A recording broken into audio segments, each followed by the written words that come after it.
7 and 7 cancels out each other. We get 2 here. 8 divided by 2 equals 4.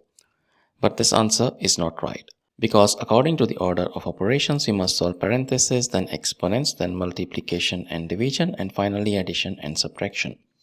Remember, if in any expression we have both multiplication and division present, we must work from left to right, and same applies to addition and subtraction. Now let's rewind and solve this problem the right way. If you notice, in this expression we have a division and a multiplication operator present. According to the order of operations, multiplication and division have equal level of priority, but we must work from left to right.